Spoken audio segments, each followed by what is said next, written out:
She worked the TSA checkpoint at one of the country's busiest airports for 11 years.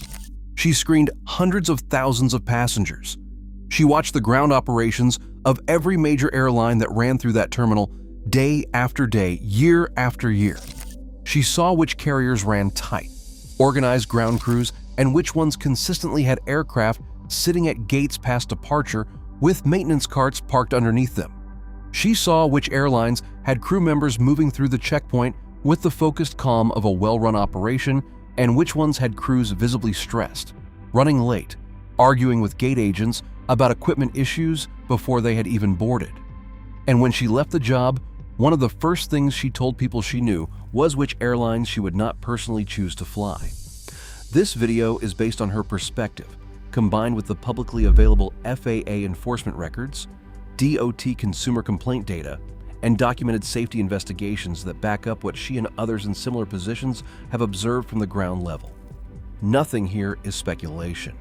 The concerns flagged below have paper trails, and every one of them is something a traveler can verify independently before they book their next flight.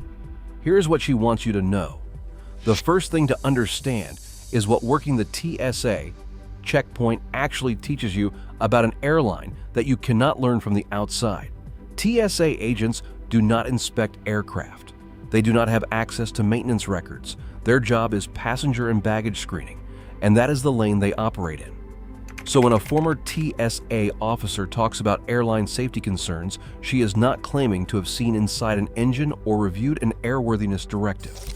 She is talking about something different, the operational culture of an airline as it expresses itself on the ground, in the terminal, in the behavior of the crews and the ground staff, and in the pattern of delays, equipment swaps, and irregular operations that reveal whether an airline is running comfortably within its operational limits or is consistently pushing against them.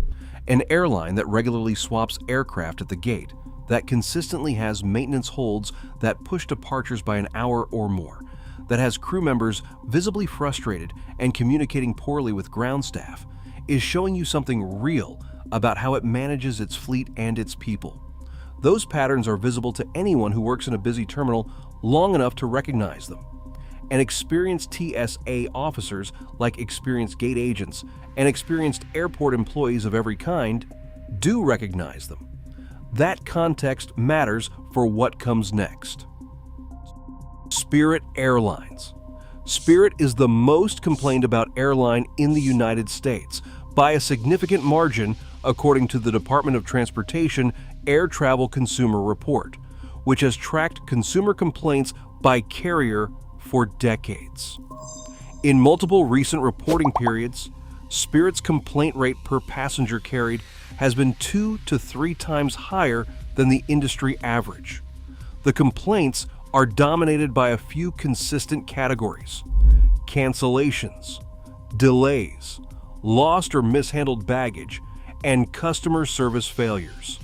The complaint rate is not an accident.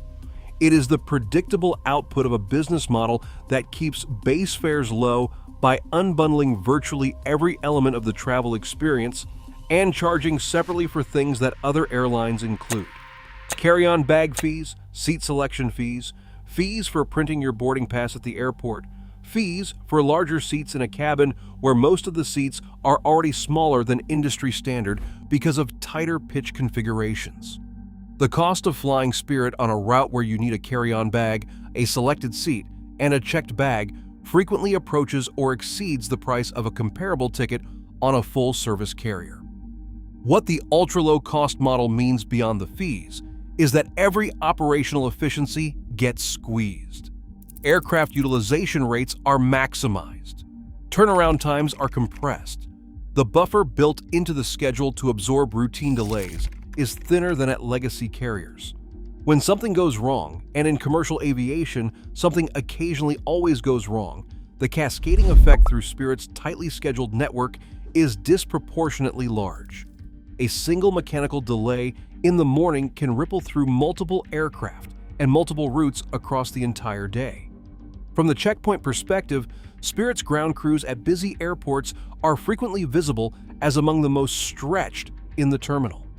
That is a function of the staffing model as much as anything else. Frontier Airlines.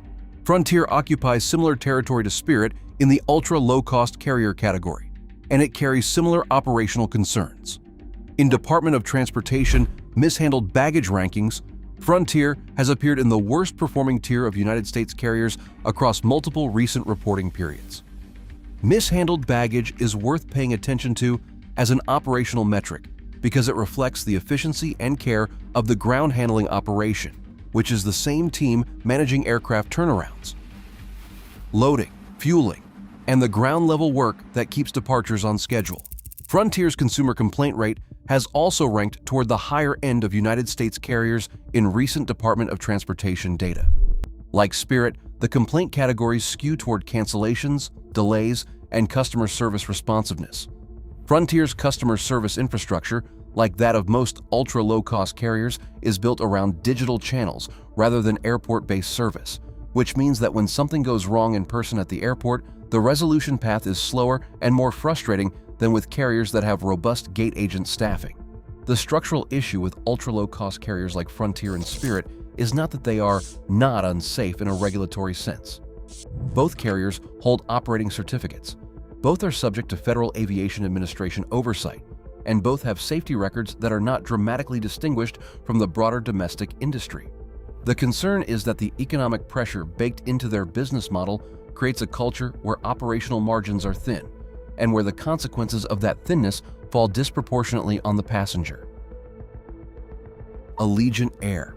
Allegiant deserves its own extended discussion because its story is different in kind from the ultra-low-cost carrier concerns above.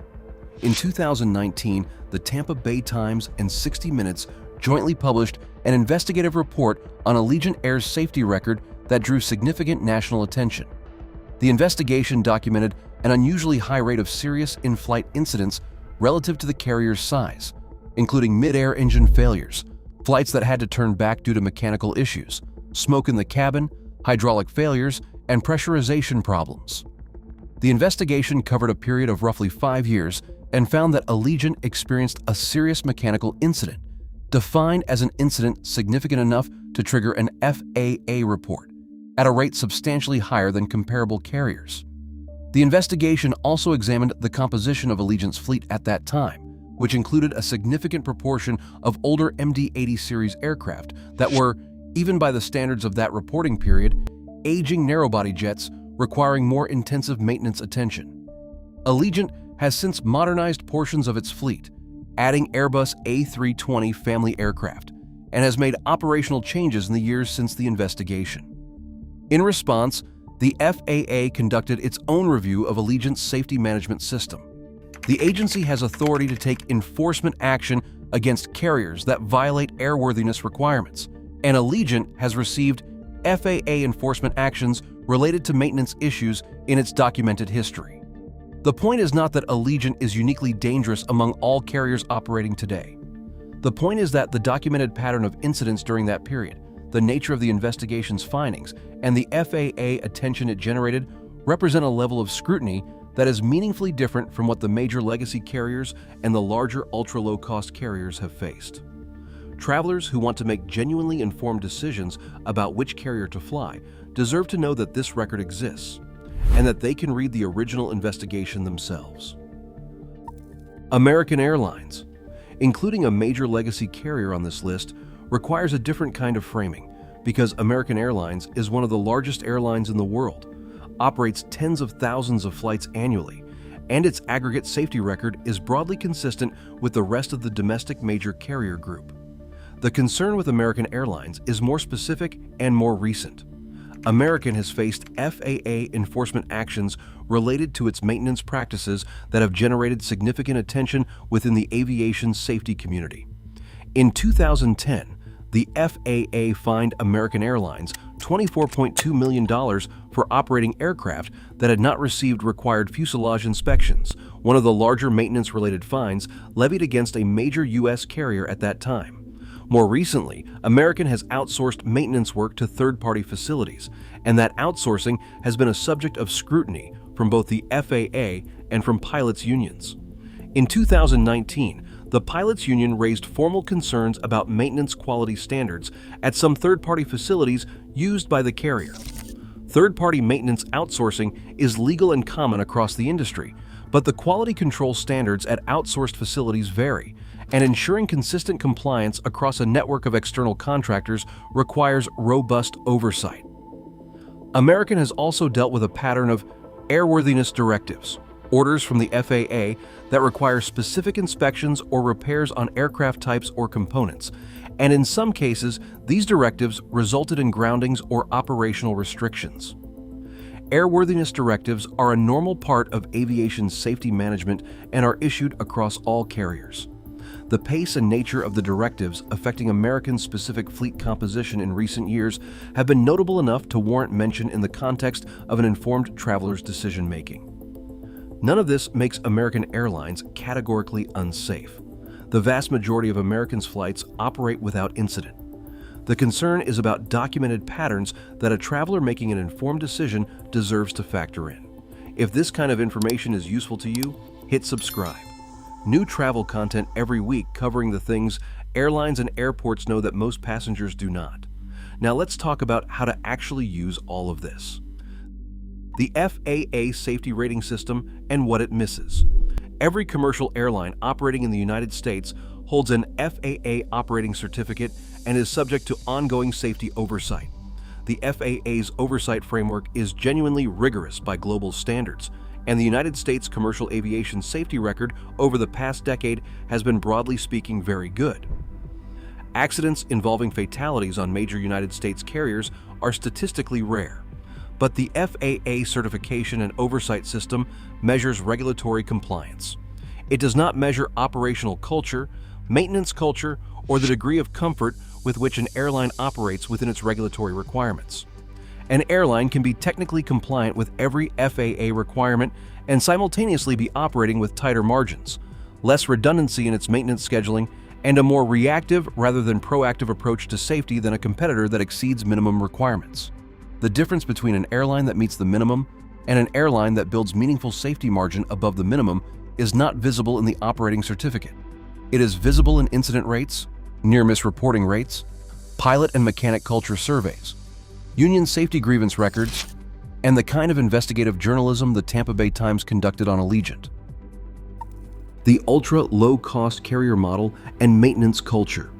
The economic logic of ultra-low-cost flying requires maximizing aircraft utilization, which means aircraft spend more time in the air and less time on the ground.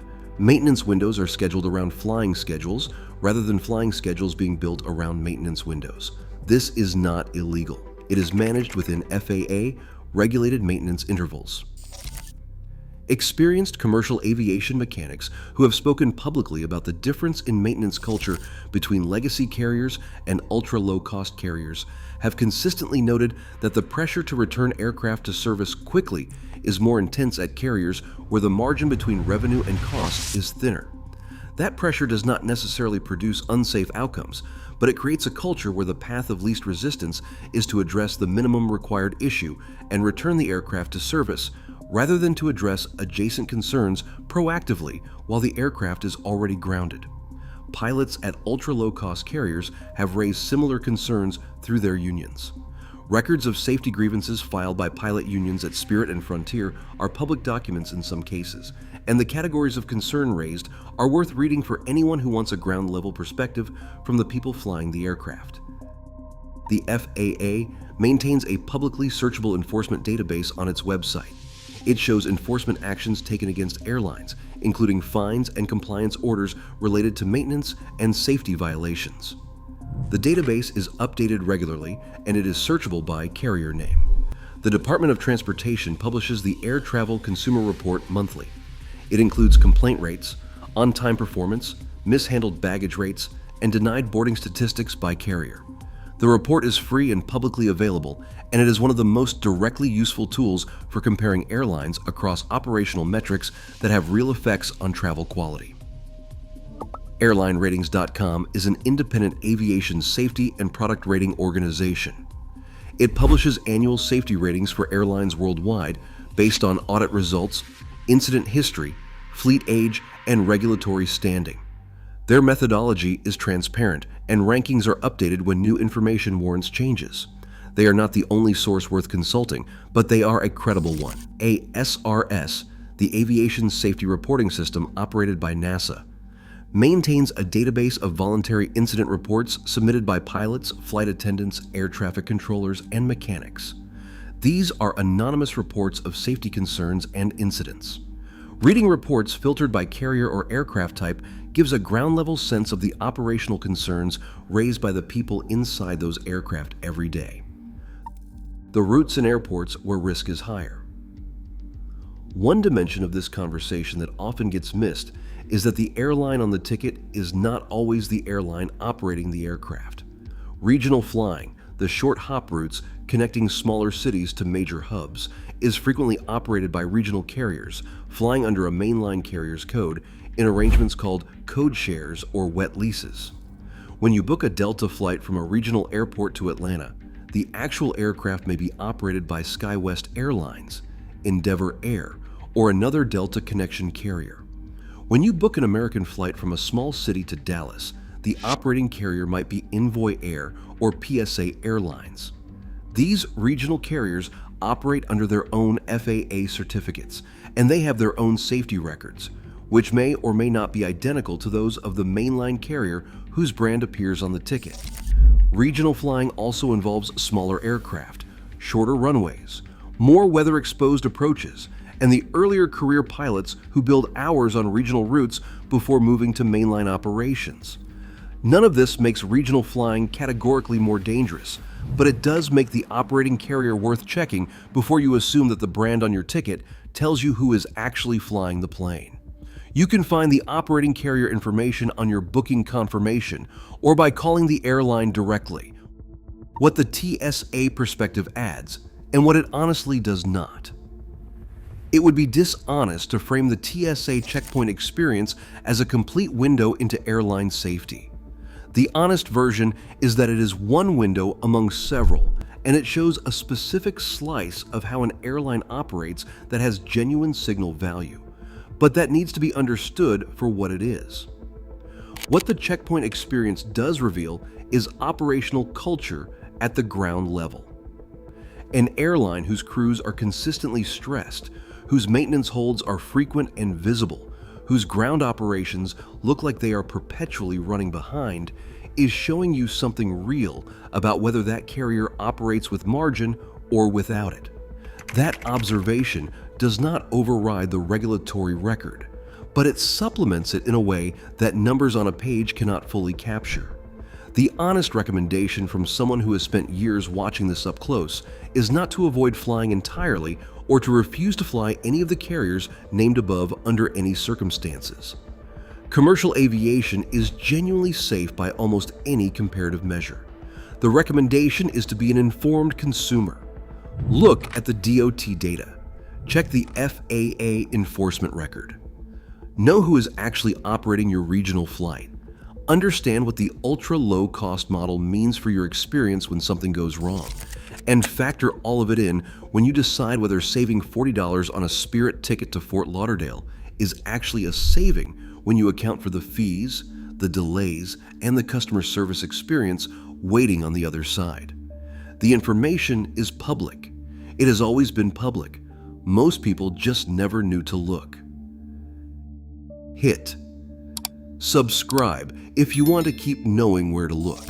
Every week there is a new video covering what airlines, airports, and the entire travel industry know that the average passenger does not. The video on screen now covers the 12 things flight attendants know about your flight that they are not going to tell you during boarding, and it pairs directly with what you just heard.